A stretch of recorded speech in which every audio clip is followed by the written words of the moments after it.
दोस्तों, खरीदने की ताकत कितनी ज्यादा भयंकर है भारत की, इसका अंदाजा भारतीयों को ही नहीं है।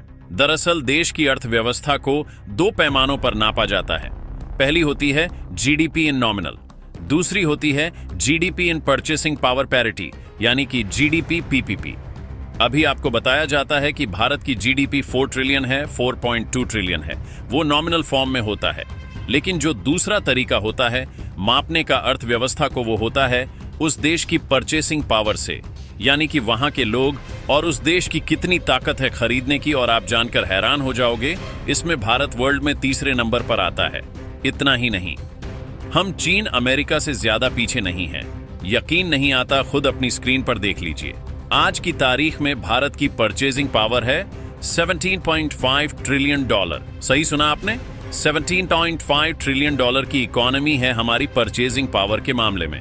इतना ही नहीं, अमेरिका जो दूसरे नंबर पर है वो 30 ट्रिलियन के आसपास बैठता है और चीन 40 ट्रिलियन है। और ये इतना बड़ा फासला नहीं है। और आपको एक कमाल की बात बताऊं, दुनिया भर के तमाम देशों की कंपनियां कभी भी वैसी जीडीपी नहीं देखती जैसे आप देखते हैं। 4 ट्रिलियन, 412 ट्रिलियन नहीं। उनका मतलब होता है कि आपकी परचेसिंग पावर कितनी है, आपके बटुए में कितने पैसे हैं, आपकी ताकत कितनी है खरीदने की, कि आप खुद सोचिए। सीधा सा गणित है। जिस देश की जितनी खरीदने की ताकत होगी वो उतना ही ज्यादा सामान खरीदेगा, उतना ही बड़ा ऑर्डर देगा, और वहां पर किसी भी देश की किसी भी कंपनी का सामान तेजी से खपत करेगा। इसीलिए आप देखिए, अमेरिका की तमाम कंपनियां, यूरोपियन देशों की कंपनियां भारत क्यों आ रही हैं? क्योंकि भारत एक बहुत तेजी से परचेसिंग पावर अपनी बढ़ा रहा है। ऑलरेडी हम 17.5 ट्रिलियन पर हैं और बताया जा रहा है कि आने वाले 5 सालों में यह 20 ट्रिलियन के पार खड़ी मिलेगी। लेकिन आज मैं आपको ये क्यों बता रहा हूं? क्योंकि अमेरिका की एक दिग्गज कंपनी है मॉर्गन स्टैनली, जो एसेट मैनेजमेंट कंपनी है, और इस कंपनी ने एक विस्तारित रिपोर्ट जारी करी है भारत पर, जिसमें इन्होंने बताया है कि भारत की जो मार्केट है ना, वो पूरे वर्ल्ड की सबसे शॉर्ट आफ्टर मार्केट है, यानी कि वो सबसे तेजी से बढ़ने वाली मार्केट है। और भारत की जो परचेसिंग पावर है, जो इस समय वर्ल्ड में सबसे तेजी से बढ़ रही है, और भविष्य में भारत की मार्केट अमेरिका को पछाड़ने जा रही है। जी हां, अमेरिकी कंपनी जो कि सबसे बड़ी एसेट मैनेजमेंट कंपनियों में से आती है, वह कह रही है कि भारत की खरीदने की क्षमता, भारतीय मार्केट का साइज अमेरिका को पार कर जाएगा, वह भी मात्र 5 से लेकर 8 सालों के अंदर। लेकिन मानिए ये रिपोर्ट ट्रंप के मुंह पर तमाचे की तरह है, और उनके एडमिनिस्ट्रेशन को इसने हिलाकर रख दिया है, क्योंकि इससे ट्रंप एडमिनिस्ट्रेशन में यह संदेश गया है कि भारतीय मार्केट अमेरिका से भी बड़ी होने वाली है।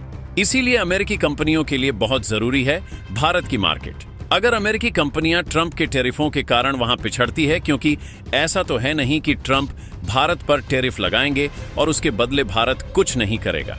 भारत भी अमेरिकी कंपनियों का जीना मुश्किल कर सकता है भारत के अंदर। ऐसे में भारत के अंदर जो कंपटीशन है मार्केट में, उसमें अमेरिकी कंपनियां पिछड़ सकती हैं, और इतनी ह्यूमंग्स मार्केट अमेरिकी कंपनियां नहीं खोना चाहेंगी। इसीलिए कहा जा रहा है कि मॉर्गन स्टैनली की ये रिपोर्ट ट्रंप एडमिनिस्ट्रेशन और वहां के वित्त विभाग पर दबाव डालने के लिए जारी करी गई है, ताकि ट्रंप अपने घमंड के नशे में चूर होकर भारत से इतनी दुश्मनी मोल ना ले लें, ताकि अमेरिकी कंपनियों का 2050 तक भी भारत में व्यापार करना छोड़िए, पैर रखना दुभर हो जाए। कहीं ना कहीं यह अमेरिकी कंपनियों का संदेश है ट्रंप को कि दुश्मनी इतनी करना कि जब साथ बैठे तो नजरें चुरानी ना पड़े। इसीलिए ऐसी रिपोर्ट अभी आप और एक्सपेक्ट करोगे, क्योंकि मॉर्गन स्टैनली तो शुरुआत है, जेपी मॉर्गन चेस और जो मॉडीज है उनकी रिपोर्ट्स भी आएंगी, क्योंकि ये सारी जो कंपनियां हैं ना, अमेरिका की जितनी भी कंपनियां हैं, टोटल उन सबके पैसे को मैनेज करती हैं। इसीलिए ये कंपनियां जो जैसे कि एमडी मॉर्गन स्टैनली जो कहती हैं, वो उनकी आवाज नहीं है, उनके पीछे हजारों अमेरिकी कंपनियों की आवाज है, और इसीलिए यह अमेरिका के अंदर भारत के लिए रुख बदल सकती। दोस्तों, इस पर अपनी राय कमेंट बॉक्स में जरूर बताएं। इसी तरह की और भी जानकारी के लिए हमारे चैनल को सब्सक्राइब जरूर करें।